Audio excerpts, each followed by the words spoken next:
Esto no es una película, esto es Chernobyl. Desde el cielo, todo parece en calma, árboles, edificios vacíos, calles dormidas, pero bajo estas ruinas aún respira una historia de fuego invisible. El orgullo humano chocó contra la física nuclear y perdió. Estos reactores alimentaban la parte norte soviético en Ucrania.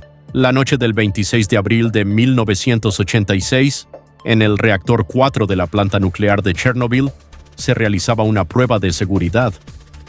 Querían saber si, en caso de apagón, la inercia de las turbinas podía generar suficiente electricidad para mantener el sistema de enfriamiento activo, aunque fuera por unos segundos.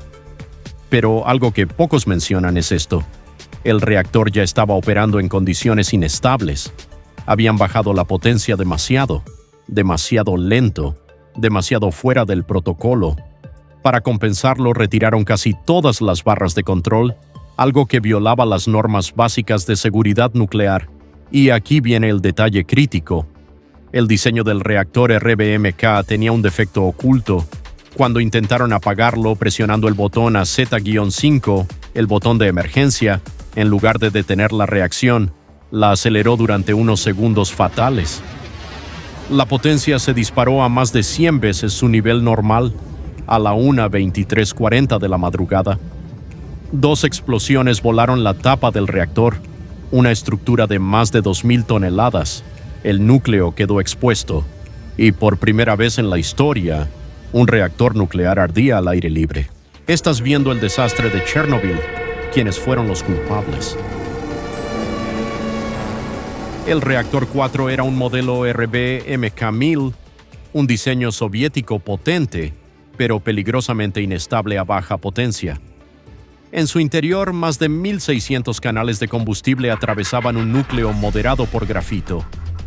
Agua circulaba para enfriar y al mismo tiempo generar vapor para las turbinas, pero no tenía una estructura de contención de acero y concreto como las plantas occidentales. Y aquí, en esta sala de control, paneles analógicos, luces parpadeando, decenas de interruptores. Fue desde aquí donde se presionó el botón AZ5, el intento final de apagarlo todo.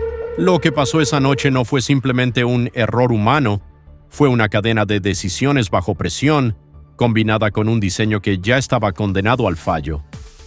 Horas antes de la explosión, el reactor quedó operando a solo 30 megavatios térmicos, cuando debía estar cerca de 700 para ser estable. En ese nivel tan bajo ocurrió algo casi invisible: acumulación de xenón 135, un gas que absorbe neutrones y envenena el reactor, reduciendo aún más la potencia. Para contrarrestarlo, los operadores retiraron casi todas las barras de control. En un momento quedaron menos de 10 insertadas, cuando el mínimo seguro era 30. Lo que casi nadie sabía, ni siquiera muchos ingenieros, era que las puntas de esas barras estaban hechas de grafito. Cuando presionaron el botón AZ5, esas puntas entraron primero en el núcleo, desplazando agua y aumentando súbitamente la reactividad en lugar de reducirla.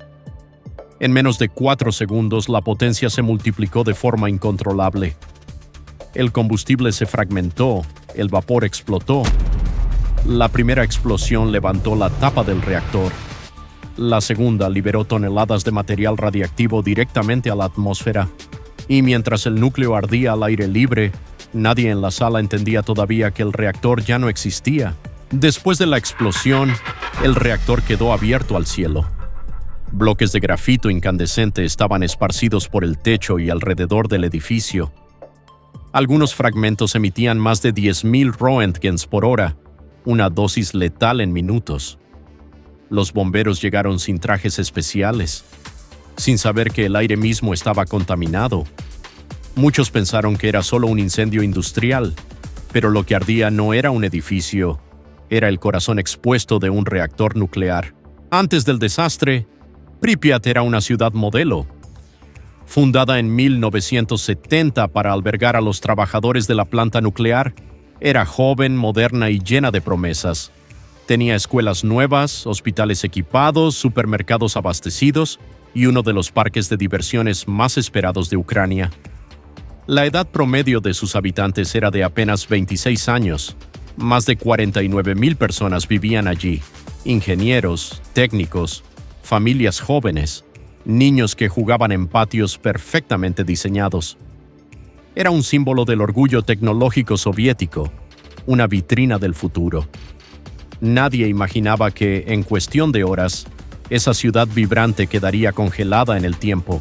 Pero la radiación no se quedó en Chernóbil. En las horas siguientes, una nube radiactiva viajó con el viento, cruzando Bielorrusia, Rusia y Ucrania. Días después, niveles anormales fueron detectados en Suecia, Alemania y hasta el Reino Unido. Lo que estas imágenes muestran es el interior del reactor 4 después de la explosión. Cuando el núcleo se fundió, el combustible nuclear, el grafito, el acero y el concreto se mezclaron en una masa incandescente que descendió por los niveles inferiores del edificio. Ese material recibió un nombre técnico: corium, una lava radiactiva creada por un reactor fuera de control.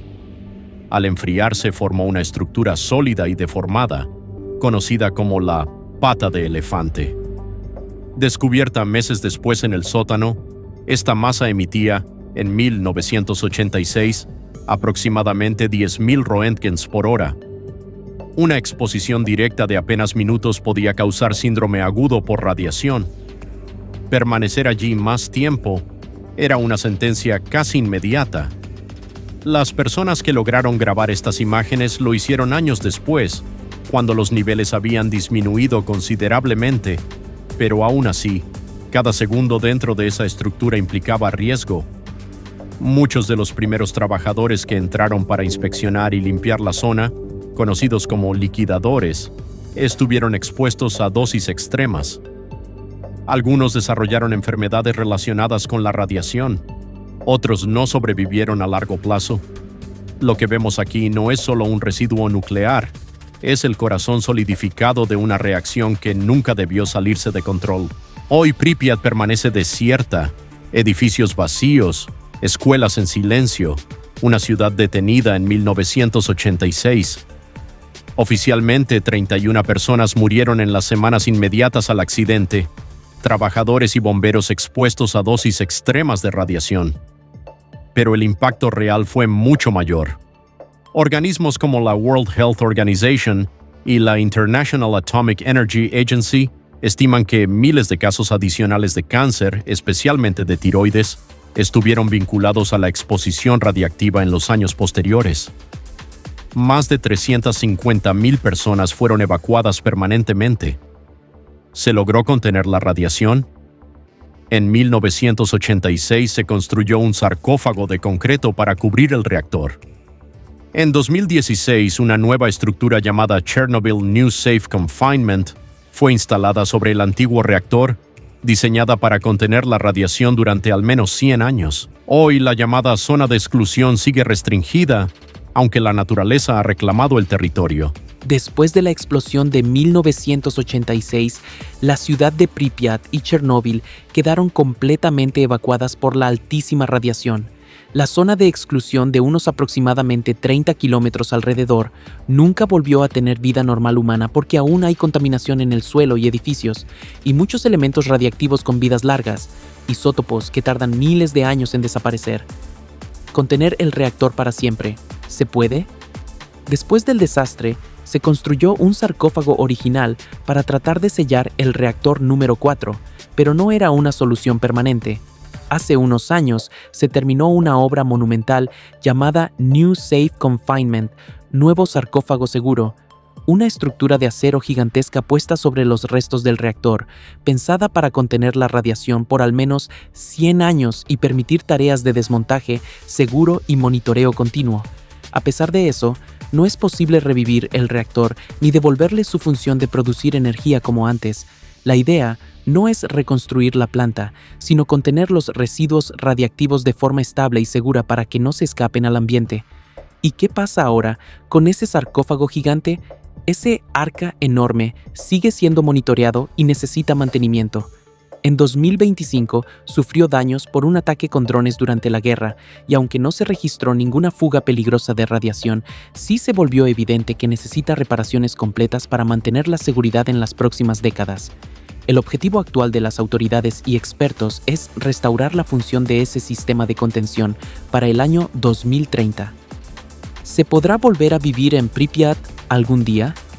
La mayoría de expertos dicen que en muchas partes no será seguro volver a vivir en nuestras vidas debido a la permanencia de contaminantes. La radiación no desaparece rápido. Algunos elementos pueden tomar decenas de miles de años en desintegrarse.